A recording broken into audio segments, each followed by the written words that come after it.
వచ్చే ఎన్నికల్లో రాష్ట్రంలో వైసీపీ సర్కారు గెలవటం వల్ల ఇటు పేద ప్రజలకి లబ్ధి చేకూరుతుంది. ఒకవేళ చంద్రబాబు లాంటి వ్యక్తులు గెలిస్తే వాళ్ళు అభివృద్ధిపైన దృష్టి సారిస్తామనే నేపంతో పేద ప్రజలకు ఉపయోగపడే సంక్షేమ పథకాలను కూడాను ఎత్తివేస్తారని ఈ మధ్యన 2 రోజుల క్రితం ఒక ఛానల్కి ఒక పత్రిక ఇచ్చిన ఇంటర్వ్యూలో లోక్సత్తా వ్యవస్థాపక అధ్యక్షులు జయప్రకాష్ గారు చెప్పడం జరిగింది. ఈ అంశం మీద మనతో మాట్లాడతాకి సీనియర్ జర్నలిస్టు, ఎడిటరు, అలాగే press academy media chairman Kommineni Srinivas గారు ఉన్నారు. సార్ నమస్తే. మొత్తమే కూడాను ఆంధ్రప్రదేశ్లో జరుగుతున్న అభివృద్ధి లక్షల కోట్ల రూపాయలు, అంటే వితౌట్ కరప్షన్ లేకుండా కూడాను పథకాలు అందిస్తున్న తీరుని చాలాసార్లు లోక్సత్తా వ్యవస్థాపక అధ్యక్షులు జయప్రకాష్ అభినందించారు. ఈ నేపథ్యంలో నిన్న 2 రోజుల క్రితం రీసెంట్గా మాట్లాడినారు, చంద్రబాబు వస్తే కనుక ఈ పథకాలన్నీ ఆగిపోతాయి అన్నారు. ఇప్పుడు అది ప్రస్తుతం వార్తల్లో ఒక చర్చకు దారితీసింది. అంటే నేను కూడా మొత్తం వీడియో చూడలేదు, కానీ కొన్ని మిత్రులు దాని పోస్టర్ లాగా మార్చి ఆయన వ్యాఖ్యల్ని పెట్టడం అది గమనించాను. ఆయన కొన్ని విషయాల మీద చాలా స్పష్టంగా చెబుతూ వస్తున్నారు జయప్రకాష్ గారు. ఒకటి, సిపిఎస్ కంట్రిబ్యూటరీ పెన్షన్ స్కీమ్ కనుక అమలు చేస్తే దేశం మునిగిపోద్ది, ఆ రాష్ట్రాలు మునిగిపోతాయి, అది సాధ్యమయ్యేది కాదు అని చెప్తున్నారు. జగన్ గారు ఆ విషయంలో ఆయన ఏం చేశారంటే, మొదట హామీ ఇచ్చినప్పుడు కూడా ఇది దానివల్ల అవ్వదు అని తెలుసుకున్న తర్వాత వారందరికీ ఆ విషయం చెప్పి గ్యారంటీడ్ పెన్షన్ స్కీమ్ అని కొత్త స్కీమ్ తీసుకొచ్చారు. దాన్ని జయప్రకాష్ గారు వీళ్ళంతా కూడా అప్రిషియేట్ చేశారు. ఆ నేపథ్యంలో చంద్రబాబు గారికి జగన్ గారికి ఉన్న తేడాని బహుశా ఆయన పరోక్షంగా వివరించినట్టుగా నాకు అనిపించింది. అదేమంటే, జగన్ గారు తను చెప్పిన హామీలని సక్సెస్ఫుల్గా నెరవేర్చారు, చంద్రబాబు గారు పెద్ద సీరియస్గా తీసుకోడు ఆయన ఇచ్చిన హామీని అని చెప్పడం కూడా ఆయన ఉద్దేశం అయి ఉండాలి. ఇంకోటి ఏంటంటే, జగన్ గారు ఇచ్చిన హామీల విలువ 45,000 కోట్లు, కానీ చంద్రబాబు గారు ఇచ్చిన 6 హామీల విలువే, 6 గ్యారంటీల్లో కూడా అన్ని లెక్కేస్తే ఎక్కువ ఉండొచ్చు, 1,50,000 కోట్లు మినిమం. అది నేను చెప్పింది ఏదో పథకాలు అమలు చేయాలని 6. ఇంకా అవి కాకుండా ఇంకో 50 ఉంటాయి. ఇప్పుడు బస్సులు కూడా ఫ్రీ ఇచ్చారులేండి, బస్ ఫ్రీ కానీ ఇవన్నీ కూడా. ఇప్పుడు బస్ ఫ్రీలో ఏం జరుగుతుందో చూస్తున్నాగా, తెలంగాణలో ఆటో డ్రైవర్లు లక్షల మంది గగ్గోలు పెడుతున్నారంట, ఆంధ్రప్రదేశ్లో 12 లక్షల మంది ఆటో డ్రైవర్లు ఉన్నారట. మరి వాళ్ళ బతుకేమైపోవాలి అసలు? పైగా దీనివల్ల పోనీ మహిళలకి ఏమన్నా మేలు జరిగితే సంతోషం, ఏం పెద్ద ఉపయోగపడే వ్యవహారం కాదు కదా, వాళ్ళకి మిగిలేదంతా 400-500 మిగులుతుంది, కానీ ఆటో డ్రైవర్ల బతుకు దెబ్బతింటుంది కదా. సో అది వేరే విషయం. పోనీ అది కూడా అన్నిటికీ ఇస్తున్నారంటే మన కేటీఆర్ చెప్పాడు, ఏదో పల్లె వెలుగు, సిటీ బస్సులు వీటికే పరిమితమైందంట, ఎక్స్ప్రెస్లు వాటిల్లో మళ్ళీ ఇంప్లిమెంట్ చేయట్లేదంట. సో ఆ ఇబ్బందులన్నీ అట్లా ఉన్నాయి. ఇక్కడ పాయింట్ ఏంటంటే, జగన్ గారు తాను ఏవైతే నవరత్నాలని చెప్పారో వాటన్నింటినీ అమలు చేసి చూపించాడు. అదే చంద్రబాబు గారు వస్తే అవి ఇంప్లిమెంట్ చేయడు, పైకి చెబుతున్నప్పటికి కూడా అవి చేయడనే ఇండైరెక్ట్గా చెప్తున్నాడు. ఎందుకు చెప్తున్నారంటే, చంద్రబాబు మాట తప్పటానికి పెద్ద ఇబ్బంది పడ్డు అనేది ఆయన ఉద్దేశం. ఎందుకంటే గత అనుభవం ఉంది కదా, 1,00,000 కోట్ల రుణమాఫీ చేస్తానని చెప్పి చేయలేదు కదా, 15,000 కోట్లు చేసి పైగా రైతుల్ని మీ రాసిపోతులని తిట్టాడు కదా. సో అట్లాంటి పరిస్థితిలో ఈయన ఇప్పుడు జగన్ గారు 45,000 కోట్లు అంటే వీళ్ళు 1,50,000 కోట్లు ఇవ్వాలి. దాని మీద ప్రస్తావన వచ్చినప్పుడు ఆయన ఎవరో అడిగినట్టున్నారు, యాంకరు అడిగితే, చంద్రబాబు గారు ఎందుకు చేస్తాడు సార్, ఇస్తానని చెప్తాడు, తర్వాత పక్కన పడేస్తాడు, ఏమి ఆయన అంత తెలివి తక్కువడు కాదు అన్నాడు. అంటే తెలివి తక్కువడని కాదు ఇక్కడ అర్థం, అంటే ఆయన పెద్ద హామీలు నెరవేర్చే విషయంలో అంత సీరియస్గా ఉండడు అని చెప్పటం. ఇంకోటి మీలాంటి వాళ్ళు దగ్గరగా చూశారు, అందులో అనుమానం ఏముంది. ఇప్పుడు మీరు ఆశ్చర్యపోతారు, ఆయన ప్రైవేటైజేషన్ చేశాడు, 54 కార్పొరేషన్లు ఎత్తేసాడు. ఆయన ఎత్తేసినప్పుడు కొన్ని వేల మంది ఉద్యోగాలు పోయినాయి, బీఆర్ఎస్ అనో ఇంకోటనో మొత్తమే తీసేస్తే అప్పుడు ఏమన్నారు, అసలు ఇంత సంస్కరణవాది, ఇంత గొప్ప నాయకుడు ఆయన కాబట్టి చేశారన్నారు. మళ్ళీ అదే పెద్ద మనిషి వచ్చి ఏమంటాడు, ప్రభుత్వ రంగ సంస్థలని ప్రైవేటైజ్ చేస్తున్నారని వీళ్ళని ఎదుటి వాళ్ళని అంటాడు, కాంగ్రెస్ టైంలో ఏదైనా జరిగితే వాళ్ళని తిడతాడు. సో ఇవన్నీ ఇప్పుడు విశాఖపట్నం స్టీల్ ప్లాంట్ ఉంది, ఈయనైతే ఇప్పుడు ప్రైవేటైజ్ చేస్తుండేవాడు ఈయనకి అవకాశం ఉంటే. ఈయన ఇప్పుడేమంటాడు, ఈయన 54 సంస్థలను ప్రైవేటైజ్ చేసిన ఆయన అక్కడికి వచ్చేసి అసలు ప్రైవేటైజేషన్ వ్యతిరేకం, మేము విశాఖ నాశనం చేస్తున్నారు, ఎవరిని జగన్ గారిని తిడతాడు. విచిత్రంగా ఆయన ఏమో వ్యతిరేకం, అప్పుడు వ్యతిరేకమే, అప్పుడు ఆయన రాజకీయాల్లోకి వెళ్ళాడు, రాజశేఖర రెడ్డి గారు వాళ్ళంతా కూడా వాటిని వ్యతిరేకించారు. నిజాం షుగర్స్ ఏమైంది, అప్పుడు ఈ టైంలోనే కదా ప్రైవేట్ వాళ్ళకి ఇచ్చారు, అది నిలబడలేదు చివరికి. మరి ఇప్పుడు చంద్రబాబు గారు ఖాతా వేస్తారా, ఎవరికే వేస్తారు, కానీ చంద్రబాబు గారు అందరి మీద వేస్తారు, తను మాత్రం తీసుకోండి. సో వాటన్నింటిని దృష్టిలో పెట్టుకుని చంద్రబాబు గారు ఇచ్చే హామీలు నమ్మాల్సిన అవసరం లేదని జయప్రకాష్ నారాయణ గారు చెప్పినట్టు నాకు అర్థమైంది. మా అభిప్రాయం కూడా అంతే. నేను అందుకే ఇవాళ రామోజీరావు రావణాసురుడు లాగా వ్యవహరిస్తూ జగన్ గారి మీద రాశాడు కదా, ఇష్టం అప్పు రుణకంఠుడు అని రాశాడు కదా. ఈయన దశకంఠుడిగా మారి రావణాసురుడిగా వ్యవహరిస్తూ ఆంధ్రప్రదేశ్ ప్రజలను చెరబట్టారన్నది నా అభిప్రాయం. చెరబట్టాలని చూస్తున్నారన్నది నా అభిప్రాయం. నేను ఎట్లా కూడా ఆంధ్రప్రదేశ్ ప్రజల మీద కక్షగట్టి ఏదో రకంగా ఇబ్బంది పెట్టాలని. నేను జయప్రకాష్ నారాయణ గారు చెప్పిన దానికి సమాధానం ఇవ్వమనండి. వీటన్నిటికీ ఎన్ని లక్షల కోట్లు అవసరం అవుతుంది? జగన్ గారేమో అమలు చేసి చూపించాడు, ఆయన చెప్పిన దాని మేరకు పరిమితంగా అంతవరకు. ఇది అదే నాశనం అని రాశావు కదా. చంద్రబాబు గారు ఏకంగా 1,50,000 కోట్లు అంటున్నారు. 1,50,000 కోట్ల దగ్గర ఆగదు. ఉదాహరణ తెలంగాణలో కాంగ్రెస్ ఇచ్చిన గ్యారంటీలు ఎట్లా అమలు చేయాలో తెలియక అర్థం కాక తలపట్టుకు తిరుగుతున్నారు. 100 రోజులు కార్యాచరణ అన్నప్పటికి కూడా అది అంత తేలిగ్గా అయ్యేటట్టుగా లేదు. ఎందుకంటే అక్బరుద్దీన్ ఓవైసీ గారు చాలా ఇంట్రెస్టింగ్ స్పీచ్ ఇచ్చారు. దాని ప్రకారం ఏడాదికి 3 లక్షల కోట్లు అవసరం అవుతుంది, మీరు ఇవ్వండి బాగుంటుందని చెప్పాడు ఆయన వ్యంగ్యంగా. ఎక్కడి నుంచి చేస్తారని అడగకుండా ఎస్ ఇదంతా బాగానే ఉంటుంది, మీరు ఇవ్వండి మంచిదే అని చెప్పాడు. అంటే ఇవ్వలేరని చెప్పడమే కదా. 3 లక్షల కోట్లు. అలాగే 3 లక్షల కోట్లు మొత్తం హామీలన్నీ నెరవేర్చాలంటే ఉదాహరణకి. అట్లాగే ఇక్కడ మూడేంటి, ఇక్కడ ఇంకెక్కువ అవుతుంది. అవునండి, అవును. నిజం ఆయన అమలు చేయాలంటే అప్పుడేమంటాడు, ఆర్థిక పరిస్థితి బాగాలేదు, అది బాగాలేదు, జగన్ ఇచ్చేసాడు. ఒకటి బేసిక్గా దీనికంటే ముందు చంద్రబాబు గారు అధికారంలోకి వచ్చే అవకాశం లేదు. ముందు ఆ క్లారిటీ ఇవ్వాలి. ఇవన్నీ ఏంటి ఇప్పులు పట్టులతో కూడిన వ్యవహారం. ఒకవేళ వస్తానంటే వస్తే ఆయన చెవుడని చెప్పడమే కదా జయప్రకాష్ నారాయణ. దాని మీద నా విశ్లేషణ ఏమిటంటే ఆయన చెప్పింది వాస్తవం. ఆయన ఏ ఉద్దేశంతో చెప్పినా చంద్రబాబు గారు తన హామీల విషయంలో సీరియస్గా ఉండడు. తీసుకెళ్ళి మళ్ళీ వెబ్సైట్లోంచి ఆ వెబ్సైట్లో పుస్తకం బయటపడేస్తారు. సో మళ్ళీ ఇతర పార్టీల వాళ్ళు అయ్యా నీ పుస్తకం మా దగ్గర ఉందని చెప్పాల్సిందే తప్ప వేరే అవకాశం ఉండదు. సో ఆ రకంగా చూడాలి. ఖచ్చితంగా చంద్రబాబు గారు నిజాయితీ ఉంటే ఆయన ఇగో నా హామీ ఇది, దానికి అయ్యే ఖర్చు ఎంత, నా హామీ ఈ రెండో హామీ ఇది, ఈ రెండో గ్యారంటీ అని అన్నాడు కదా, ఎంత ఖర్చు అయిందంటే మహాలక్ష్మి కింద గ్యాస్ సిలిండర్లు 3 కోట్ల మందికి ఇవ్వాలి ఇంటూ ఎంత. అట్లాగే మహాలక్ష్మి స్కీము, మహాలక్ష్మిలోనే కదా 2,500 చొప్పున ఇవ్వాలి. ఒక్కదానికే 37,000 కోట్లు అవుద్దని అంచనా. 37,000 కోట్లు పర్ యానం. నాట్ దట్ ఒకరోజు కాదు. ఏపీలో సగం పథకాలు అమలైపోతాయి, 300 పథకాలు అమలైపోతాయి. మొత్తం 5 ఏళ్ళకి కాదు, ఒక ఏడాదికే 37,000 కోట్లు అవుతుంది ఒక్క దానికోసమే. మరి ఎక్కడి నుంచి తెచ్చిస్తావో చెప్పాలి కదా. చెప్పకుండా గ్యాస్ సిలిండర్లు 3 సిలిండర్లు ఎంత అవుద్దో లెక్కేసి చెప్పాలి కదా. ఫ్రీ బస్సు ఎంత అవుద్ది, దానికి ఆర్టీసీకి ఎట్లా భర్తీ చేస్తావో చెప్పాలి కదా.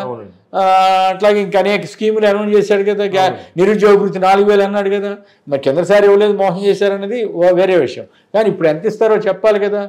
సో ఇట్లా వరుసనే మనం దగ్గర పెట్టుకుంటే అర్థం అవుద్ది. ఆ లిస్ట్ పెట్టుకుని, ఎందుకంటే మనకి 1-2 అన్నీ చెప్తుంటాడు ఆయన, అవన్నీ గుర్తుపెట్టుకుని చెప్పాలంటే అయ్యే పని కాదు. సో అవి కాకుండా లోకేష్ గారు ఇచ్చే హామీలు, మళ్ళీ ఎస్సీ ఎస్టీలకు ఇచ్చే హామీలు, ఏది డిక్లరేషన్లు, ఇవన్నీ లెక్కలేస్తే అసలు విషయం బయటకు వస్తుంది. అవేవి చేయలేవన్న సంగతి జయప్రకాష్ నారాయణ తెలుసు. జయప్రకాష్ నారాయణ గారు అందుకే చంద్రబాబు తెలివైనడు, ఇవన్నీ చేయడు అని చెప్పేశాడు అంతే. సార్ అసలు మామూలుగానే శ్రీలంకతో పోల్చి రాష్ట్రాన్ని రకరకాలుగా కామెంట్లు చేస్తున్నారు, ఫేస్బుక్లో పెడతారు. మరి చంద్రబాబు ఇన్ని లక్షల కోట్లు ఎలా తెస్తాడు? రాష్ట్రంలో పరిస్థితి ఏంటి? ఇంక ఈయన వచ్చిన తర్వాత హార్బర్లని అభివృద్ధి అన్న జరిగింది. 2014, 2019 అసలు ఏం లేదు కదా. అదే ఆశ్చర్యం కలిగించే అంశం ఏంటంటే మధ్యతరగతిలో ఒక రకమైన ఎఫోరియా క్రియేట్ చేశారు, ఒక రకమైన భ్రాంతి క్రియేట్ చేశారు. ఈనాడు వారు, ఆంధ్రజ్యోతి వారు, తెలుగుదేశం, చంద్రబాబు చెప్పే అబద్ధాలన్నీ ప్రచారం చేసి, ఓ పక్క 9 ఫిషింగ్ హార్బర్లు, 4 పోర్ట్లు, విశాఖలో డేటా సెంటర్, ఇన్ఫోసిస్, ఇవన్నీ వస్తుంటే ఏవి రావట్లేదని ఈనాడు వాడు చట్టవార్తలు చేశారు. చేసిన తర్వాత పోనీ రైట్, నేను ఈ అభివృద్ధి మాత్రమే చేస్తాను, వాలంటీర్ల వ్యవస్థ ఎత్తేస్తాను, వార్డు సచివాలయ వ్యవస్థ ఎత్తేస్తాను, గ్రామ సచివాలయ వ్యవస్థ ఎత్తేస్తాను, రైతు భరోసా కేంద్రాలు ఎత్తేస్తాను, విలేజ్ క్లినిక్స్ ఉండవు నేను వస్తే చెప్పమనండి. ఆర్బీకేలు ఉన్నాయి సార్. ఆ తర్వాత చేయూత కింద ఇచ్చేది ఆపేస్తాము. అవి చెప్పపోగా నేను ఇంక 2,500 చొప్పున ఇస్తానంటాడు. అవి చెప్పపోగా గ్యాస్ బండ్లు ఇస్తానంటాడు. సో ఇవన్నీ ఎట్లా నమ్మాలి? అయితే మధ్యతరగతి వాళ్ళకి నా విజ్ఞప్తి ఏమిటంటే, మీరు వాస్తవాలను బెరీజ్ వేసుకోండి. ఎస్, జగన్ గారు చేసిన స్కీములు మీకు వ్యతిరేకం కావచ్చు, ఈ స్కీముల వల్ల నష్టం జరుగుతుందని మీరు భావించవచ్చు. మీ భావన నేను తప్పుపట్టను. కానీ అంతకు 5 రెట్లు ఇస్తానని ఎక్కువ ఇస్తానంటే చంద్రబాబుని మీరు ఎట్లా నమ్ముతారు? ఎవరైనా సరే నమ్మేవాళ్ళు కాస్త విజ్ఞత ఉన్న వాళ్ళు ఎవరు నమ్మరు. కాస్త విజ్ఞత, వివేకం, వివేచన ఉన్న పౌరులు ఎవరు, ఆంధ్రప్రదేశ్ పౌరులు ఎవరు చంద్రబాబు ఇచ్చే హామీలు నమ్మరు. చంద్రబాబు పవన్ కళ్యాణ్ కలిసి ఇచ్చే హామీలు విలువను లెక్కేసుకుంటే అసలు 8% ఓటేయకూడదు. ఆంధ్రప్రదేశ్ బాగు కోరుకునే వాళ్ళు ఎవరైనా సరే ఓటేయకూడదు. ఇప్పుడు సార్ కూడా అదే చెప్పారండి. అసలు ఓటు అనేది ఆలోచించేయండి, అంతే కదా. ఎలా ఇంప్లిమెంట్ చేస్తారు? ఈయన 1000 రూపాయలు ఖర్చు పెడతానంటేనేమో రాష్ట్రం దెబ్బతింటుంది, దివాళా చేస్తుందని రాసే ఈనాడు అక్కడ కూడా రాయాలి కదా. ఈయన 1000 రూపాయలు అంటే ఆయన 10,000 ఇస్తానంటున్నాడు, 1,00,000 రూపాయలు ఇస్తానంటున్నాడు, ఎలా ఇస్తాడు అనేది రాయాలి కదా. ఇంకా 10 దివాళా తీస్తావా, 10 శ్రీలంకను తయారు చేస్తావా అని చంద్రబాబుని అడగాలి కదా. అడగకపోగా రామోజీరావు కేవలం చంద్రబాబు గారికి ఒకప్పుడేమో ఆయన గురువు రామోజీరావు గారు, చంద్రబాబు గారి గురు శిష్యులు అనేవాళ్ళు కదా. ఇప్పుడు చంద్రబాబు గారికి బానిసలాగా మారిపోయి రామోజీరావు గారు అసలు ఆయన ఏం చేసినా సరే అబ్బో బ్రహ్మాండం. చివరికి లోకేష్ని ఒక మహానాయకుడు లెక్క ప్రొజెక్ట్ చేస్తున్న తీరు, ఒక నాయకుడు ఎదుగుతుంటే ఎంకరేజ్ చేయొచ్చు, తప్పేం కాదు. అసలు ఆయన అంత మహానాయకుడు దేశంలో లేదన్నట్టుగా ప్రొజెక్షన్ ఇస్తున్న తీరు మాత్రం ఏమి సాధించాడని లోకేష్ చెప్పండి మీరు.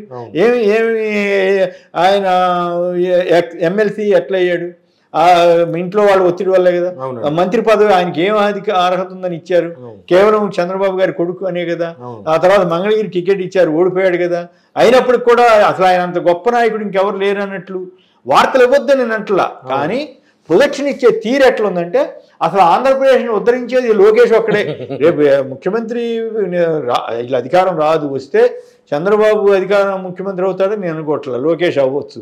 లోకేష్ అయినా కూడా, లోకేష్ కాకపోయినా కూడా చంద్రబాబును ఒకవేళ ముఖ్యమంత్రిగా చేసుకున్నా 1 ఏడాది కంటే ఎక్కువ ఉండకపోవచ్చేమో అని నా అభిప్రాయం. సరే, పవన్ కళ్యాణ్ కూడా పక్కన పెడదాం. పవన్ కళ్యాణ్ ఎట్టాకు వీళ్ళిద్దరికీ సరెండర్ అయిపోతున్నాడు అనేది ఒక అభిప్రాయం, సరెండర్ అయిపోయాడు అనేది ఒక అభిప్రాయం ఉంది. కాబట్టి అది ఆయనకి సీఎం పదవి ఇస్తారా ఎవరా ఆ గొడవ అంతా వదిలేసేద్దాం. కానీ ఇక్కడ పాయింట్ ఏంటంటే ఈ రకంగా చంద్రబాబు గారు చేస్తున్న హామీల విలువను లెక్కేసుకోకుండా మధ్యతరగతి వాళ్ళు కానీ, మధ్యతరగతి వాళ్ళు కానీ, ఎందుకంటే కింద స్థాయి వాళ్ళ నాకు ఆశ్చర్యం వేస్తుంది. దాన్ని మీరు సపరేట్గా కూడా తీసుకోవచ్చు. మొన్న గ్రామంలో వెళ్తే రెస్పాన్స్ ఎలా ఉందో. గుడివాడ దగ్గర పోలిమెట్ల అని ఒక విలేజ్ ఉంది. మా బంధువులు ఒక ఆవిడ ఎవరు చనిపోతే, అంటే పెత్తందారులు పేదలు, నేను అక్కడికి వెళ్ళా. అక్కడికి వెళ్తే కొందరు కాస్త మోతుబరులు వాళ్ళు కూడా ఉంటారు కదా, కాస్త వాళ్ళు మరి అదిగానే ఉన్నారు. బట్ వాళ్ళు నాతో ఏం పలకరించడానికి ఏం పెద్ద ఆసక్తి కనపరచలేదు. తప్పేం కాదు, వాళ్ళ ఇష్టం అది. నేను కూడా కూర్చున్నాను. తర్వాత ఎవరో పరిచయం చేసినప్పుడు మర్యాదగానే మాట్లాడారు, అంతవరకు అయిపోయింది. కానీ ఆశ్చర్యం ఏంటంటే కొంతమంది దళితులే అనుకుంటున్నాను నేను, దళితులు లేదా బలహీన వర్గాలు, అంతవరకు నాకు అర్థమైంది. ఎందుకంటే నీరు కావి పంచి మామూలుగా అట్లా కొంత పేదరికం కనపడతా ఉంటుంది కదా, వాళ్ళు కొందరు వచ్చి ఐడెంటిఫై చేసి నన్ను గుర్తుపట్టి, యాక్చువల్గా నేను 1 ఇయర్గా టీవీలో షో నడపట్లేదు, కాబట్టి టీవీలో కనపడతా ఉండొచ్చు, అది వేరే విషయం. సోషల్ మీడియా ఇంటర్వ్యూలు ఇస్తుండొచ్చు, వేరే విషయం. కానీ మీరు సాక్షిలో షోకి వస్తారు కదా సార్ అని చెప్పి, మీరు చేస్తారు కదా అని చెప్పి వాళ్ళు అడిగి నాతోటి చాలా సేపు ముచ్చటించి మాట్లాడారు. సరే మంచిది బాబు అని నేను చెప్పి పంపించేసాను. నాకు అర్థమైంది, ఓహో వీళ్ళంతా జగన్ గారి అభిమానులే అనేది. అంటే చూసారా సార్ గ్రామాల్లో ఎలా ఉందో? అంటే అన్నీ తిరగలేదు, నా అనుభవం చెబుతున్నాను. జగన్ గారి అభిమానులు అనే సంగతి అర్థమైపోయింది. అర్థమైన తర్వాత ఒక అతను సడన్గా ఇంకో అతను వచ్చాడు, చూసి గుర్తుపట్టి మీరు సాక్షి టీవీలో వస్తారు కదా సార్ అన్నాడు. అవును, చేయబట్టుకున్నాడు. సార్ జగన్ గారు గెలుస్తారు కదా సార్, గెలుస్తారు కదా, జగన్ గారిని జాగ్రత్త చూసుకోవాలి సార్, జగన్ గారు జాగ్రత్త సార్. ఆయన ఆశ్చర్య.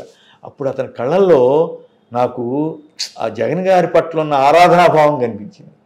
ఆ రకమైన అభిమానాన్ని సంపాదించుకోవటం అంటే అని తేలికైన వ్యవహారం కాదు.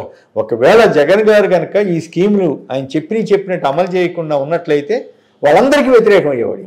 వాళ్ళందరికీ కాదు, ఇదే ఈనాడు పచ్చిగా ఇప్పుడే ఇంప్లిమెంట్ చేస్తేనే చండాలంగా రాస్తుంది, ఇంప్లిమెంట్ చేయకపోతే రెచ్చిపోయి రాసిండే.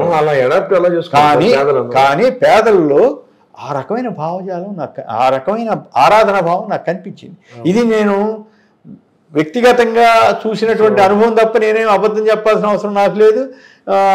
నేను ఏమి దీంట్లో ఒక్క ఈసమంత అబద్ధం ఉందని నేను పోలిమెట్ల పలానా వారి ఇంటిని కూడా ఎవరైనా డౌట్ వస్తే నేను పలానా వారి ఇంటికి వెళ్ళానని కూడా మొన్న ఆదివారం నాడే 17వ తారీఖు ఇవన్నీ నేను ఆశ్చర్యపోయాను. నేనైతే మామూలుగా జగన్ గారికి అనుకూలంగా ఉంది వివేక సెక్షన్ అంతా నేను నమ్మాను, కానీ ఇంత ఆదరాభిమానం ఉంటుందని నేను ఊహించను. అది నాకు అప్పుడు నాకు కాన్ఫిడెన్స్ కూడా వచ్చింది. ఓహో, సో జగన్ గారి బలం ఇది. సో జగన్ గారు గెలవడానికి పెద్ద అసలు ఆయన ఏమి అంత ఇబ్బంది పడాల్సిన అవసరం లేదు. అంటే టీడీపీ జనసేన అడావుడి చేస్తున్నారు, కానీ కింద డౌన్ టు సెక్షన్లో నాకు బాగా గుర్తు 1978 ఎక్స్పీరియన్స్ చెప్పాలి. 78లో కూడా కాంగ్రెస్ 6 జనతా కాంగ్రెస్ కాంగ్రెస్ 6 జనతాల్లో అప్సంగా మోతుబర్లే ఉండేవాళ్ళు. నిజంగా మోతుబర్లు, బాగా డబ్బులు ఉన్నవాళ్ళు, పెత్తందారులు అంతా ఉండేవాళ్ళు. కాంగ్రెస్ ఐకి టిక్కెట్లు తీసుకోవడానికి కూడా సరిగ్గా ఉండేవాడు కాదు, సరైన క్యాండిడేట్లు దొరకలా. ఉదాహరణకి తిరువూరులో ఒక్కలగడ్డ ఆదాం గారని ఒక లారీ డ్రైవర్, ఆయన ఎవరు క్యాండిడేట్ లేకపోతే ఆయన అడిగితే ఇచ్చారు, ఎట్నో బీ ఫార్మ్ ఇచ్చేసారు. ఆయన అసలు ప్రచారం చేసింది లేదు, ఏమీ లేదు. ఎంత మెజార్టీతో గెలిచాడో ఇన్ కాంగ్రెస్. అట్లా ఇప్పుడు కొంతమంది పేర్లు అయితే బాగోదు. ఇప్పుడు ఆ తర్వాత తెలుగుదేశంలోకి వచ్చారు, ఆ తర్వాత కాంగ్రెస్లోకి వచ్చారు, ఇప్పుడు కొందరు వైసీపీలో ఉన్నారు. అంటే అప్పటి సీనియర్లు కొద్దిమంది ఉంటారు కదా, వాళ్ళు అప్పట్లో జనతా పార్టీ తరఫున కాంగ్రెస్ తరఫున పోటీ చేశారు, వాళ్ళు ఓడిపోయారు అప్పుడు. కానీ అప్పుడు వాతావరణం ఎట్లా ఉంది, ఏదో జనతా పార్టీ వచ్చేస్తుందేమో అనేంత 1978 అసెంబ్లీ ఎలక్షన్స్ లో నేను చెప్పేది. అంటే అప్పుడు ఇంత దిక్కుమాల రాజకీయాలు లేవు, ఇంత నికృష్టం, ఈ పత్రికలు కూడా అంత నికృష్టంగా లేవు. అది ఆ రోజు పరిస్థితి వేరు. అప్పుడు యాంటీ కాంగ్రెస్ అయినప్పటికి కూడా ఈనాడు మరి ఇంత అరాచకంగా ఇంత అసహ్యంగా రాయలే.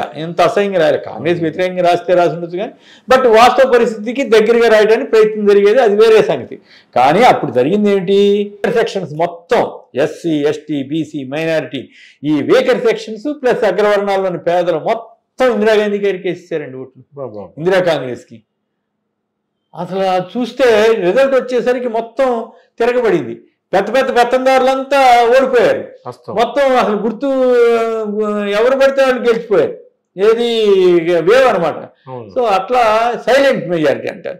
అంటే ఆ రోజు దళితులు ఎవరు బయటకు వచ్చేసి మేము ఈ కాంగ్రెస్ ఈ తరఫున ప్రచారం చేస్తాము, లేకపోతే హడావుడి ఏమీ లేదు, పీస్ఫుల్గా అసలు అంత హడావుడి కూడా లేకుండా అట్లా వేస్తారు, సైలెంట్గా వేస్తారు.